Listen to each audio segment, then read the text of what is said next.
Reset, how the push for global government and a digital currency is growing, and why 2030 is such a pivotal year for this sinister agenda. That's coming up.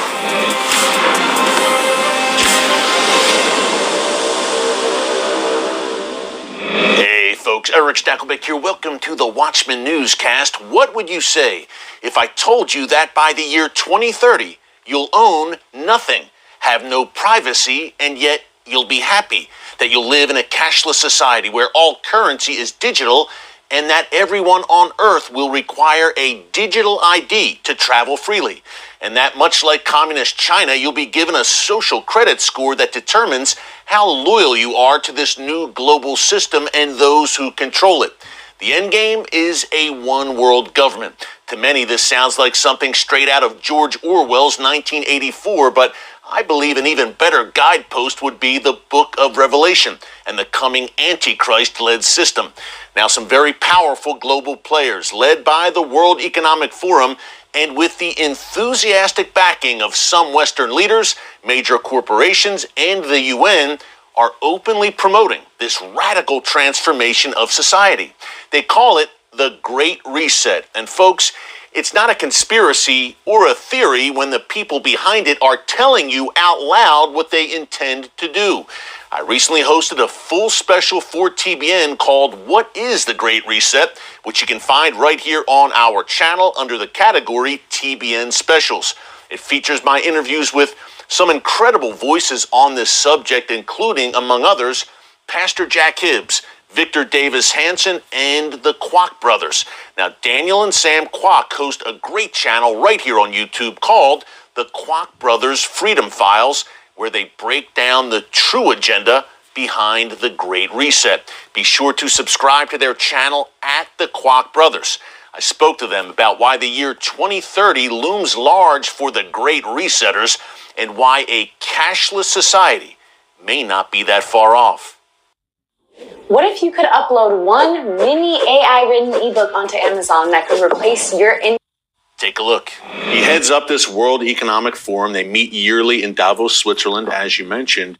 But 2030 has been laid out by these great resetters like Klaus Schwab as a pivotal year for their agenda. Why is 2030 such a big deal for them? Yeah, well, I think Sam could speak a little bit more to this, but my initial thoughts for me is, they've got a plan. But, if you look at everything that's going to happen, with writing on the wall, so to speak, it really points towards that being more so a 10-year plan as opposed to something they could just do right away.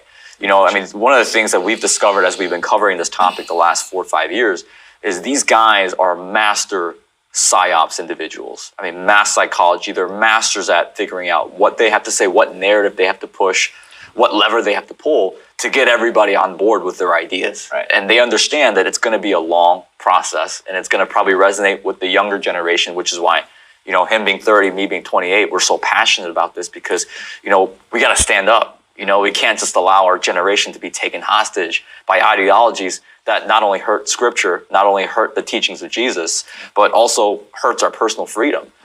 So I do believe that's kind of the famous saying is by 2030 you will own nothing and you will be happy. You will own nothing and you will be happy. That's straight from the horse's mouth, from the World Economic Forum. That's the motto. That's the theme of the Great Reset. So the World Economic Forum released, I believe it's a 2-3 minute video where it made some predictions, critical predictions by 2030. One of the main key thing is you will own nothing and you will be happy. And it's interesting. There's a man who's smiling. He seems very peaceful. He's calm. He's got this really bright grin, and with the caption of "You will own nothing and you'll be happy." Well, how does that work in their view? You will own nothing, yet you'll be happy. What does that exactly mean? Yeah. Well, they believe in a shared economy, meaning that, hey, everyone's going to rent out things, right? So, a lot of individuals who, I guess, criticize people like us who say that's not a good thing. They're saying, well, what if it's a world where it's a lot like Uber, where, people don't own their cars, they take an Uber. But, my counter argument to that is, well, the Uber driver owns the car. So, there's got to be some people who own something. And so, if we don't own anything, then, well, who will? Digital ID, which you mentioned, Daniel, and digital currency, two concepts that are also very central to the Great Reset agenda. The digital currency, you can see the seeds for that being laid right now. Right. And digital ID as well. Vaccine mandates, I think, were a step in that direction during COVID. Right.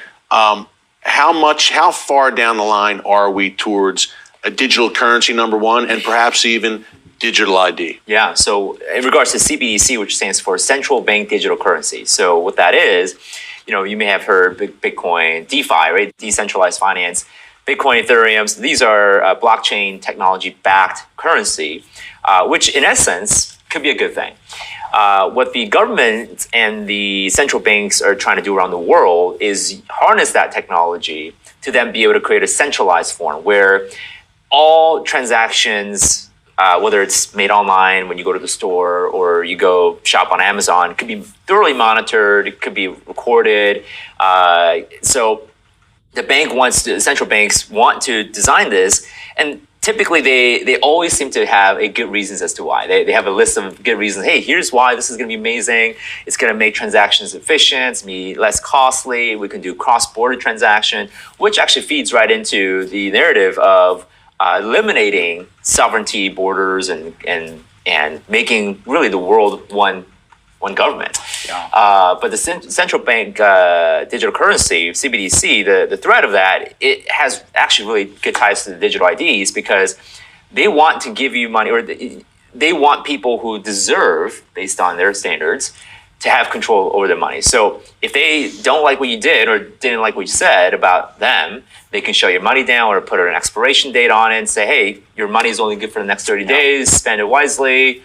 And just completely shut your account down. And we've seen what happened in Canada with the trucker protest, donations frozen like that, and they're taken away. Well, to give you an update, it was one of the first things the Biden administration started working on and developing when he first got in office. I mean, literally one of the first initiatives was we got to develop this thing, and the digital currency, the centralized, a cashless society seems to be the end game. Right. And not only that, but as Sam said, it is control. But I believe the primary reason why they're wanting to roll this out so quickly is to create a global economy, a globalized economy, because that's really the step right before a globalized government. Thanks again to Daniel and Sam Kwok for those.